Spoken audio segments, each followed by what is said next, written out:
자, 여러분 안녕하십니까? 한국사 수업입니다. 자, 이번 주에 두 번째 시간이 되겠네요. 오늘 배울 내용 일단 확인해 보도록 하겠습니다.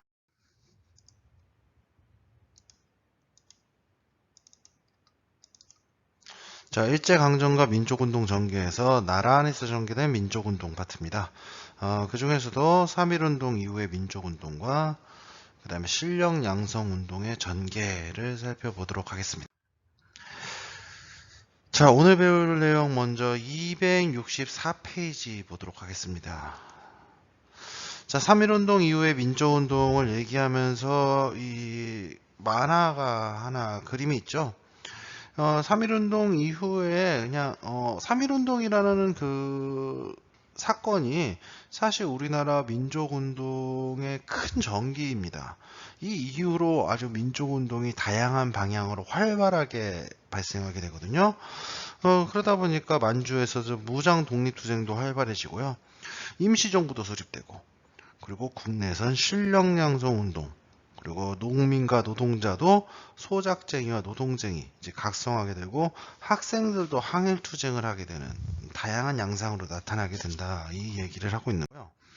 그럼 이제 이 3.1운동 이후 민족운동의 방향에 대해서 설명을 좀 해야 할 것 같습니다. 자, 국외에서는 민시정부 중심의 외교 활동과 무장 독립투쟁이 있었죠. 뭐 뒤에 이제 배우게 될 겁니다. 앞에서 이제 임시정부는 배웠고 무장 독립투쟁은 뒤에 설명을 하게 될 거고요. 자, 그 다음에 국내에서는 실력 양성 운동이 있었고, 그 다음에 뭐 대중적인 조직 운동, 청년 학생 운동이라든가 농민 노동 운동이 있었다는데, 이것도 자세히 이따가 설명하도록 하겠습니다. 자, 민족운동과 이제 사회주의 운동인데, 이 3.1운동 이후에 우리나라에서 이제 민족운동의 한 방향으로 나타났던 게 바로 이 사회주의 운동입니다. 지금이야 여러분 놓고 보면 이 사회주의 사상이란 게 흘러간 옛사상처럼 되어 있지만, 사실 20세기에 들어가던 시점에서는 러시아 혁명을 기점으로 해서 상당히 이것이 센세이션한 이제 핫한 사상이었어요. 그러다 보니까 지식인 계층에서 이 사회주의를 굉장히 심오하게 혹은 심각하게 받아들이는 경우가 많았습니다. 어쨌든 이 사회주의 운동이 대두하고 특히 청년 지식계층에서 측의 이 사회주의가 확산하다 보니까 민족주의 운동과 이 갈등이 발생을 하게 되는 겁니다.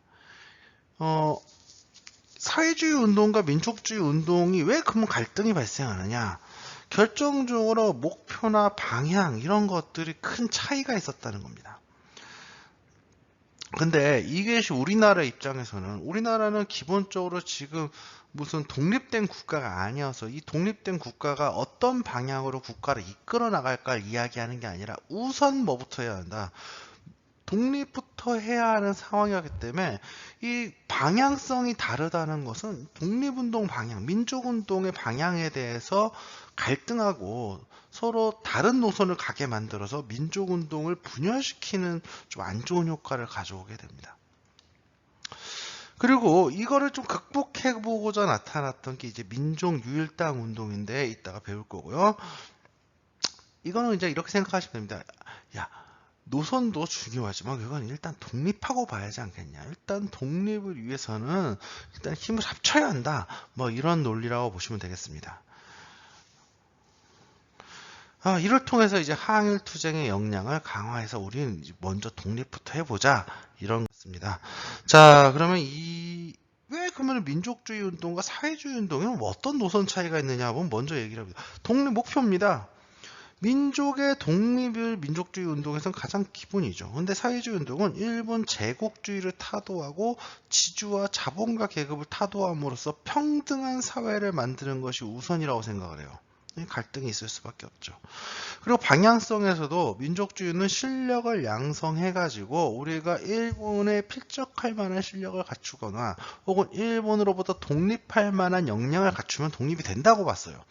반면에 이 사회주의 운동은 이 대중운동, 누군가가 이걸 이끈다기보다는 이 청년, 학생, 농민, 노동자들이 먼저 들고 일어서서 밑바닥부터 움직여야 위가 흔들린다, 이렇게 봤고요. 농촌을 바라보는 관점도 농촌을 이제 계몽의 대상으로 봤다면은 농촌을 이제 농촌이나 농민이 착취당한다. 농촌이나 농민이나 노동자가 착취당한다고 생각하기 때문에 소작쟁이라든가 노동쟁이에 좀 더 적극적이었습니다. 사회주의는. 주체도요, 지식인들이에요. 상류계층이죠. 지식인이라든가 지주, 자본가들이 중심이라면 사회주의 운동도 지식인들이 있죠. 하지만 지주나 자본가보다는 농민이나 노동자들이 주체가 되었으면 하는 마음이 강했어요. 그래서 지식인들이 농민이나 노동자를 조직해서 움직이는 걸 좀 더 이상적으로 생각을 했죠. 자, 다음 보겠습니다. 265페이지입니다. 실력 양성 운동의 전개 보는데, 교과서 265페이지 보면은 거기 맨 위에 이 워싱턴 회의를 취재하고 온 동아일보 김동성 기자의 소감, 이렇게 얘기가 나와 있어요. 근데 이게 당시 지식인층에서 많이들 갖게 된 생각이 있어요. 3.1운동이 실패한 다음에 많이 갖게 된, 여기 한번 읽어볼까요? 평소 우리가 큰 신뢰와 경의를 표하고 있는 미, 영 양국 또한 모두 자기 나라의 이익을 도모하는 데만 급급했을 뿐만 아니라 조선 문제 때문에 일본 측의 감정을 상하는 일에는 양국이 다 회피하였다. 조선 독립은 당분간 절망적이므로 우리 조선인은 힘써 교육과 산업과 문화적 시설에 열중하여 실력 양성에 주력하지 않으면 안 된다. 즉 이 얘기는 뭐냐면은 일본이 너무 강하고 강대국이니까 우리가 이거를 그냥 외국과의 뭐 외교라던가 이걸 통해서 독립을 하기는 어려울 것 같다. 당장 독립하기가 어려운데 우리가 그렇다고 독립을 포기할 수는 없으니 우리가 독립하기 위해서는 어떻게 해야 한다? 우리의 교육이라든가 산업이라든가 문화적 역량을 늘려서 우리가 독립할 만한 역량을 갖추자. 이런 이야기가 실력 양성론이다. 이렇게 얘기할 수 있겠습니다. 그럼 실력 양성 운동에서 먼저 이제 뭘 얘기하느냐? 실력 양성 운동에서 중요한 것 중에 하나가 이제 산업입니다. 우리나라가 경제 발전이 돼야 국가가 성장하는 거 아니겠습니까? 그래서 산업인데 여기서 주목해 볼 만한 게 있습니다. 사실 일본은요, 이 1910년대에 이제 회사령이라고 있었단 말이에요. 회사령의 내용이 뭡니까? 허가제입니다. 조선 총독부에서 회사를 설립하려면 허가를 내줘야 돼요. 그러니까 이 조선인들은 이 허가를 뚫는 것부터 어려워. 근데 이 허가제가 일본이 이제 사실은 1차 세계대전이 끝나고 나서 굉장한 경제 성장을 요구해요. 왜냐하면 일본이 연합국 측의 하나였는데 연합국에 가담을 했는데 문제는 유럽이 쑥대밭이 되다 보니까 유럽이 그런 산업 생산의 역량이 잠시 떨어지게 돼. 그리고 군수물자가 엄청 필요하지 않습니까? 근데 그 군수물자를 누가 팔아먹었느냐? 미국과 일본이 많이 팔아먹었습니다. 그래서 일본이 이걸 통해서 굉장한 부를 쌓게 되고 드디어 이제 선진 산업국가의 대열에 들어설 수 있는 기회를 맞게 돼요. 그러니까 굉장히 이제 일본이 커졌다는 거죠. 산업적으로. 그래서 오히려 회사를 이 허가제로 하는 회사령이 일본 기업의 조선 진출을 막는 장애물이 돼버립니다. 그러다 보니까 이 회사령을 어떻게 한다? 허가제에서 신고제로, 기존 회사령을 폐지하고 허가제에서 신고제로 바뀝니다. 이제 선생님, 허가제와 신고제는 뭔 차이가 있습니까? 하고 문다면 허가제는 만들려면은 허가를 받아야 돼요. 허가를 못 받으면 못 만들어요. 신고는 뭐다? 만들고 나서 저 만들었습니다. 회사 창립했습니다. 하고 신고하면 된다는 겁니다. 아무래도 허들이 굉장히 낮을 수밖에 없죠. 여기에다가 일본이 경제적으로 이제 침투를 하다 보니까 경제적 민족주의 운동이 일어나서 우리나라 한국인들이 기업을 설립해야겠다 이런 내용이 나오죠. 그래서 민족 기업이 육성된다는데 이러다 보니까 이제 우리 것은 우리가 사줘야지, 우리 것은 우리가 만들어야지 하는 경제적 민족주의 운동이 대두하게 됩니다. 자, 그래서요, 어떤 내용이 있느냐. 자, 유형을 보면 이제 대지주, 경성방직 주식회사라고 나오는데, 이제 인촌 김성수라는 분이 있습니다. 나중에 이제, 정치가로서도 활동하시는 분인데, 고려대학교 가면 동상이 있습니다. 이 인촌 김성수라는 분이 이 사람이 이제 지금 전라북도 고창 지역의 대지주였습니다. 전라북도에서 손꼽히는 대주주입니다. 이 사람이 이 회사를 하나 세웠어요. 그것이 바로 뭐냐면 경성방직 주식회사입니다. 뭐 하는 회사일까요? 옷감 만드는 회사예요. 면 방직기 놓고서 면포 만드는 회사인데, 이 경성방직 주식회사가 당시에 우리나라 민족기업으로서 가장 큰 규모로 자랑하던 회사였습니다. 그 다음에 서민 출신, 이 대지주가 아니더라도 평양의 메리아스라든가 고무신이라든가 양말 같은 거를 만드는 등 이 서민 출신도 기업체를 만들고서 활동하는 경우가 많았습니다. 그리고 민족기업도 있었는데요. 백산상회라는 회사가 있었습니다. 이거 대표적 민족기업입니다. 이 회사는 뭐 하는 회사였냐면 임시정부의 자금을 지원하는 회사였습니다. 당연히 걸렸죠. 그래서 결국은 해산을 당하게 되는데, 근데 이제 한국인 기업들이 한계가 있어요. 뭐가 한계가 있을까요? 일단은요, 숫자가 적었습니다. 숫자가 매우 적었어요. 일본인 기업이 이미 자리를 잡고 있는 상태였기 때문에 한국 기업은 후발주자일 수밖에 없었고, 숫자도 적고 그 자본금 또한 일본 기업에 비해서는 상대가 되지 않았죠. 그래서 좀 어려움을 겪었는데, 그러다 보니까 이제 어떤 일이 일어나냐, 한국인 기업들이 자본과 기술에서 우수한 일본 기업과의 경쟁이 잘 어려워요. 그러다 보니까 우리 물건 우리가 써줘야지. 그래서 민족 산업의 보호와 육성을 목표로 해가지고 민족 경제를 한번 자립해봐. 우리도 일본에 의존하지 말고 우리 나름대로 이 경제를 일으켜보자 해가지고 물산 장려 운동이라는 게 벌어지게 됩니다. 물산 장려 운동은 어떻게 되냐? 1920년 평양에서요, 조만식이라는 사람을 중심으로 해서 시작되었습니다. 그래서 이 조선물산 장려회라는 단체가 조직되고 전국으로 확산되게 됩니다. 그래서 물산 장려 운동은요, 내 살림 내 것으로 조선 사람 조선의 것 등의 구호를 앞세워가지고 토산품 애연, 금건 조축, 금주, 단연 이런 것들을 단연은 이제 담배 피지 말자 이 얘기예요. 그래서 그 당시 이제 민중들의 굉장히 폭넓은 지지를 받았다 이렇게 얘기할 수 있겠습니다. 그래서요, 대중들의 폭넓은 지지를 받아서 토산품, 이왕 옷감을 살 거면은 조선 사람이 만든 걸 사야지. 이왕 공산품을 살 거면 조선 사람 것 하는 의식이 굉장히 확산을 했고요. 이런 거 있죠? 자, 우리가 만든 것 우리가 쓰자. 이 광목이라는 건요, 이게 그 면의 좀 한 종류인데 이게 좀 광택이 나는 되게 질 좋은 고급 면이라고 생각하면 돼요. 그렇게 생각하시면 되고요. 그 다음 이게 한계가 있어요. 일단은 기본적으로요, 일부 상인의 농간으로 상품값이 상승하는 경우도 있었습니다. 왜냐하면은 아무래도 조선의 민족 기업이라는 것이 기술 수준이나 이런 것이 떨어지다 보니까 생산 비용이 높아요. 근데 이때를 틈타 가지고 오히려 그 값을 올려받는, 조선 사람들이 조선 물건 찾으니까 값을 올려받는 경우도 많았고요.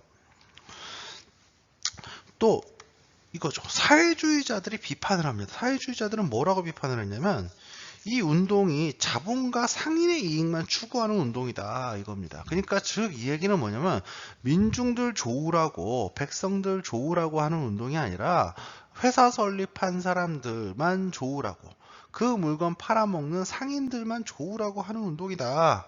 일본 백성들이나 그 민중들에겐 큰 도움이 되지 않는다. 이런 내용으로 주장을 하게 되죠.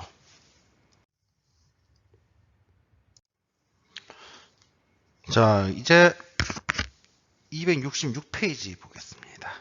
밀립대학 설립운동 여기 보겠습니다.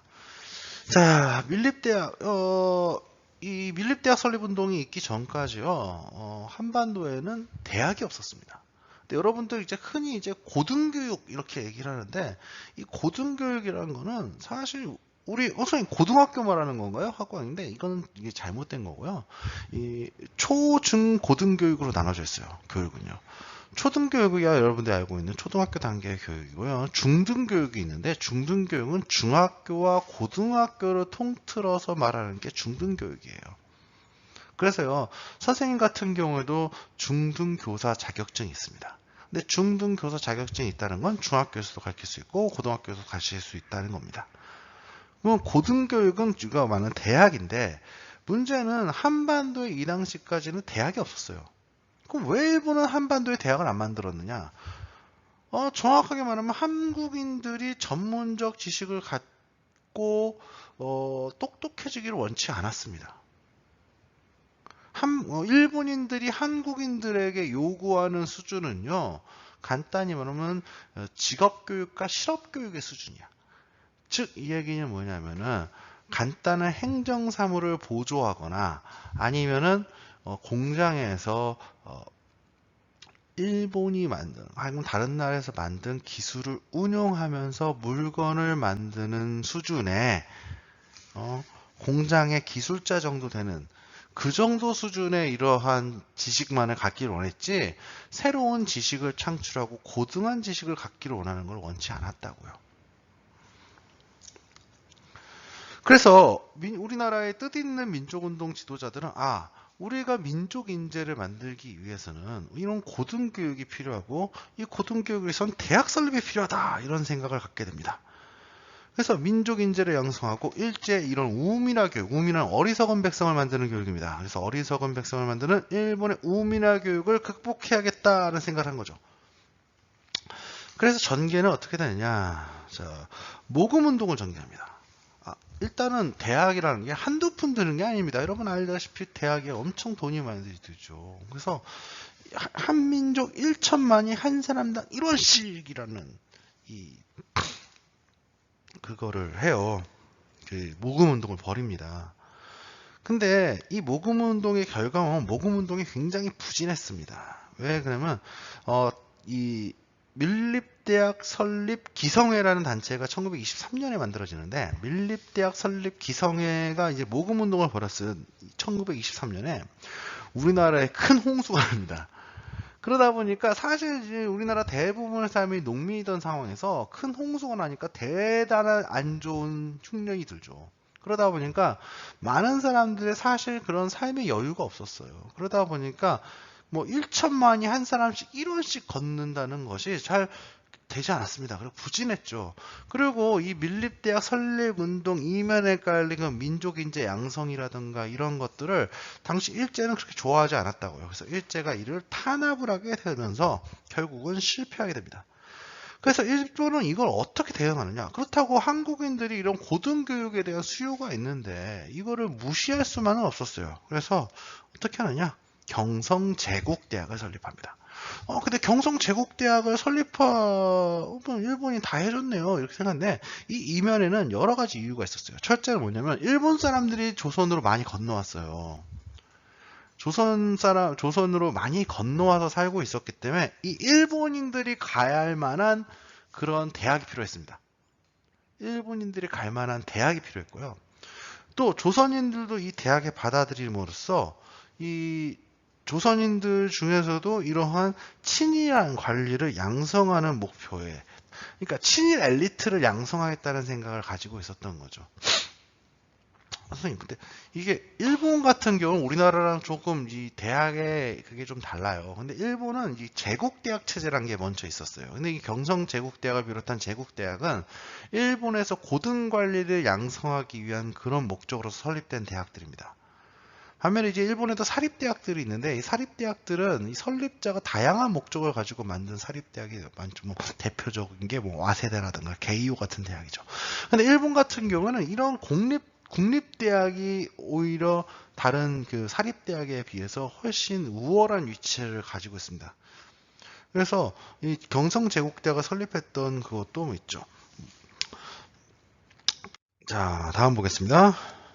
자치운동을 내세우는데, 이 자치운동, 실력양성운동과 함께 얘기를 해야겠는데, 실력양성운동에서 얘기했던 것이 당장 독립이 어려우니까 우리의 실력을 길러서 독립에 알맞는 국가적 역량을, 민족적 역량을 기르자, 이런 거였지 않습니까? 자치운동도 비슷한 맥락이에요.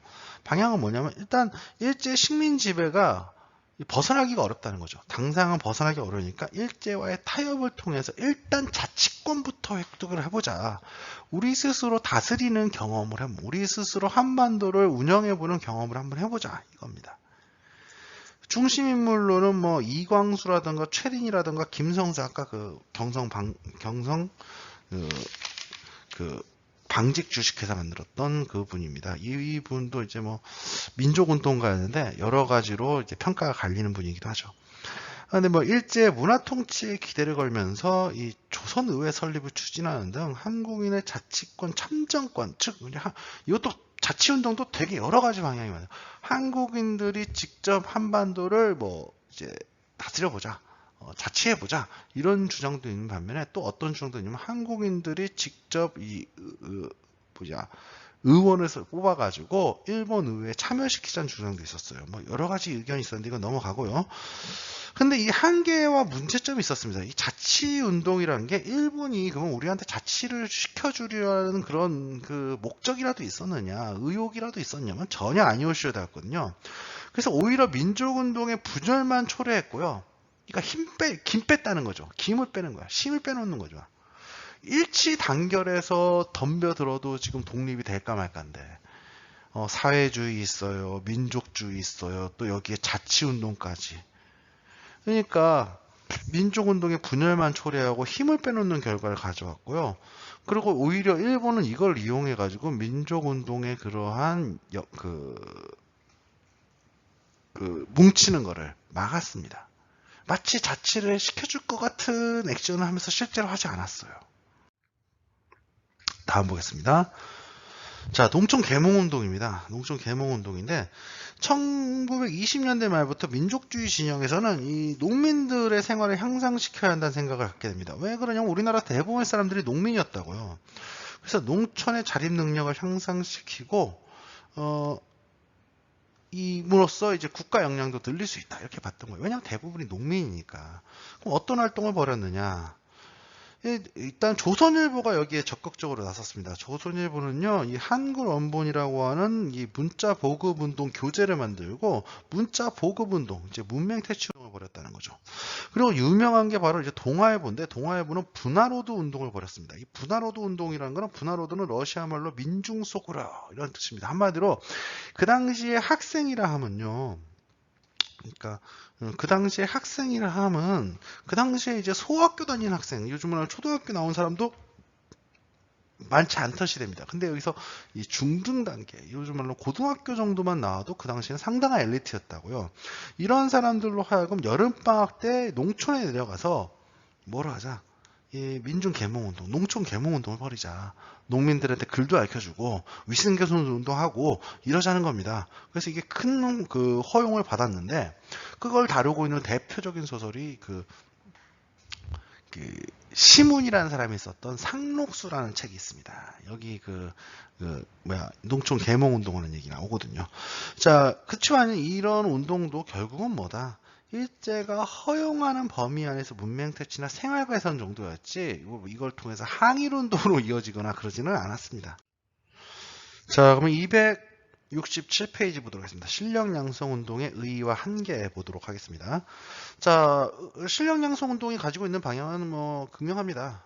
민족경제의 자립, 근대교육의 보급, 신문화 건설 등을 통해서 서양이나 일본과 같은 이제 자본주의 문명사회로 가자. 서양이나 일본같이 되고 싶다. 그렇게 우리가 그거 방향으로 가서 그거에 걸맞는 실력을 쌓으면 우리가 언젠가 독립이 되겠지. 이런 거라고 볼 수 있죠. 의의는 이렇게 볼 수 있겠습니다. 우리 사회의 근대적 발전을 추구를 했습니다. 그래서 우리 사회가 전 근대적인 걸 떨쳐내고 근대적인 모습을 가져오는데 실력 양성 운동은 분명히 기여를 했고 또 이를 통해서 뭐를 하려 했다? 민족 독립을 토대를 구축하려 노력했다. 이렇게 이거 예를 들어서 독립을 하려면은 독립하고 나서 우리 사회를 이끌 인재도 필요하고 그러기 위해서 교육 활동을 벌이고 우리가 먹고 살 산업도 필요하고 그리고 그것에 걸맞는 문화의식이나 사회적 인식이 필요하고 그렇기 때문에 실력 양성 운동이 필요하다 이거죠.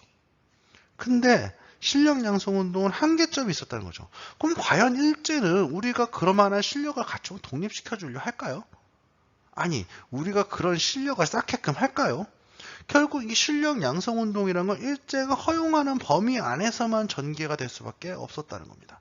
이 실력 양성 운동이 조금이라도 반일적이거나 항일적인 모습을 보이면은 바로 끝납니다. 그래서 이 일본이 이 일제에게 적극적으로 타격을 입히는 그러한 적극적 항일 운동은 아니었고요. 그리고 일제가 얘네들 더 이상 냅두면 안 되겠는데 이 이상 실력을 양성하면 안 되지 하는 마음을 가지게 된다면요. 쉽게 굴복하고 탄압에 무너지는 그런 모습을 보였습니다. 자, 오늘까지가 여기까지가 이제 여러분들이 이번 2차 지필평가에서 봐야 할 시험범위입니다. 원격 수업 여러분은 뭐 언제나 강조하지만 열심히 들어주시고요. 열심히 들은 학생들이 있다면 대단히 감사합니다. 자, 여기까지 하겠습니다. 수고하셨습니다.